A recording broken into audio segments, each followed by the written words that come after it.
What is going on, everyone? Welcome back to the channel. Today we're here for our Super Wildcard picks and predictions. With the regular season now officially over, our season total was 171 and 100 on the year, which is a 63.1% win rate on the season. Last season we did quite a bit better, going almost a 68% win rate, but I think it's just a tougher year picking games here. But I always like to compare that with the number one spot on ESPN Pigskin Pick'em. There's a guy, actually three people there at 194, 77 on the season, 71.6% win rate on the year. So with that said, let's get started here with the Rams at the Panthers. Obviously a big game for the Panthers, first playoff game in 8 years, first home playoff game since 2015 with Cam Newton. It's been a long time for Carolina fans, so I think it's going to be a big deal here. But it sounds like there's going to be a little bit of weather, some precipitation forecasted on Saturday. I don't know if you guys remember, but the Panthers did beat the Rams 5 weeks ago in Carolina in a rainy environment, so just something to take note of there. And the Rams, they haven't been all that great in the past 6 weeks. They've gone 3-3. I think this Rams defensive line, I think you can run on it, and the Panthers do have good running backs in Hubbard and Dowdle, who have been a little bit quiet as of late. I'm not sure why the Panthers only ran the ball 12 times against the Bucs last week, but regardless, I think this strong suit of this Rams team is their offense. I think this defense, like I said, can be exploited. We saw the Falcons put up almost 200 yards rushing on this Rams defense. We saw the Seahawks do the same thing, and even the Panthers in Week 12. So give me the Rams here, 27-23, but I think it could be a close one. I could even see potentially the Panthers upsetting at home. Really not an easy place to play in Carolina. Then we have the Packers at the Bears here, primetime Saturday Night Football. The Packers are coming into this game on a 4-game losing streak. Jordan Love hasn't played a full game in 3 weeks now. And after this game, the Bears and the Packers will have played each other 3 times in the last 6 weeks. So these two teams are very familiar with each other. I think that's why coaching is going to be such a big factor in this one. I think Ben Johnson is just going to be able to make more in-game adjustments here. The Packers' play calling has felt a little bit predictable in my opinion, but you can't blame them too much. I mean, they've lost a lot of their pieces. They're really banged up. Don't have guys like Kraft out there. They're missing Parsons. And I know this may not matter, but I think the Bears are going to be fired up in this matchup. Coming off that loss against the Lions, Ben Johnson going 0-2 against his former team. I think the Bears, they have something to prove headed into the playoffs. The Bears, they have the plus 22 turnover differential in the league, the best in the league this season. And, the Bears don't really turn the ball over all that much either. Caleb doesn't throw many interceptions. So I think that that's a good recipe to win games in the playoffs. Give me the Bears 26-20. Then we have one of the better matchups here of the slate. We have the Bills at the Jaguars, the first of 3 games on Sunday. The Jaguars here, they're on an 8-game winning streak headed into this one. It's the second consecutive home game for the Jaguars, even though I think there are going to be a lot of Bills fans in attendance here. But this Jaguars defense, they've been playing really good as of late. They're definitely a top unit in the NFL. They're top 5 in scoring defense in the last month now. And I think teams really do struggle to run on this defensive line of the Jaguars. And you're looking at Trevor Lawrence. Obviously, he's playing some of the best football of his career. I think you have to give a lot of credit to Liam Cohen because I think he just looks more comfortable than anything, and he's running the ball now more than I've seen him run ever before. So he's a serious run threat for this offense, which just adds an extra element, in my opinion. But the Bills, I'm looking at them. They've been to the playoffs 7 consecutive years, dating back to 2019. They have a lot of experience in these spots. Same coach, same quarterback. These guys, Josh Allen and McDermott, they need playoff success.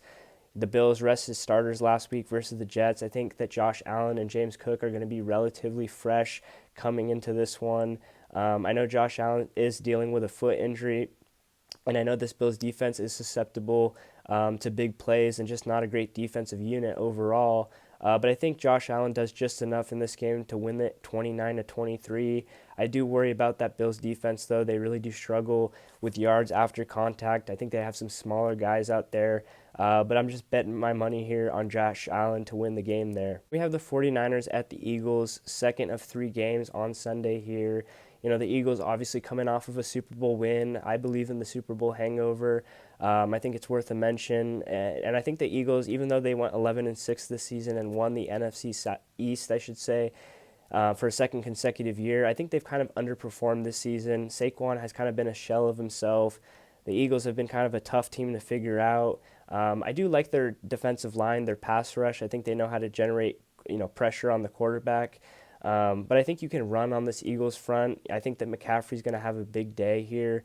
He only touched the ball 14 times last week versus Seattle, and he's usually a guy who gets closer to 30 touches a game. So I think that's just something to consider. I know this 49ers defense is probably the most banged up unit entering the playoffs here. But I really was not disappointed with the 49ers loss to the Seahawks last week. The 49ers, I think they were playing one of the better defenses in Seattle. Seattle only put up 13 on the 49ers as well. And that's with the 49ers missing Trent Williams, their left tackle, and their star wide receiver, Pearsall, who I think is going to be back in this game as well. So I'm going to pick the 49ers here 24-21. Then we have the Chargers at the Patriots for the primetime game on Sunday. And to me, this was absolutely the best matchup that the Chargers could have gotten headed into the playoffs, because the Chargers do have the worst offensive line in the league. And I think this Patriots, pass rush is decent, but nothing special. And Herbert is the most hit quarterback in the league, getting hit about 10 times a game on average this season. And he's dealing with a broken left hand as well. But the Chargers were able to rest starters last week versus the Broncos. I think that's going to be a big deal for them. But bottom line, I think Herbert just has to get over his playoff curse because he's 0-2 in the playoffs. But once they do that, I think that the sky is the limit for this team and Justin Herbert. Defensively, I think they're a pretty sound team. I think that they have solid cornerbacks, an underrated pass rush. Tui Pelotu has 13 sacks on the season. They have a relatively fresh and healthy Khalil Mack coming into this game. And I just feel like there's a lot of noise coming into New England right now, with Stephon Diggs and Christian Barmore. So definitely not ideal coming into the playoffs. Stevenson and Henderson, the running backs for the Patriots, do scare me. I think they're a really good 1-2 punch. But Drake May and the Patriots, they're 4-0 in primetime games this season. Justin Herbert and the Chargers, they're 5-0 in primetime games this season. I think the Patriots should get a lot of credit for the way they've played this season, even with an easy schedule. But to me, this is still a young team in the Patriots with the first year with Vrabel. Give me the Chargers to win this game 25-20 in their second year with Jim Harbaugh. And we have the Texans at the Steelers on Monday Night Football, January 12th. And as crazy as it is, I'm leaning with the Steelers right now. I know the Texans are on a 9-game winning streak, and this Texans defense is the best in the NFL, no doubt. They have the best fourth quarter differential in the league, so they definitely wear you out by the end of the game. But offensively, I just cannot trust, this Texans offense. 2 weeks ago versus the Chargers, the Texans were 3 for 11 on third downs. They punted the ball way too much in that game. Obviously the Steelers do have their issues. Their defense can be exploited. But I think, the way to exploit this Texans defense is to do what Aaron Rodgers and the Steelers offense do by throwing short, quick throws over the middle, screen type of plays. I think that's the formula for cracking this Texans defense. You're also going to be getting DK Metcalf back for this game for the Steelers. I think that's a major boost here. And you're looking at the game temperature in Pittsburgh. It's going to be in the low 30s.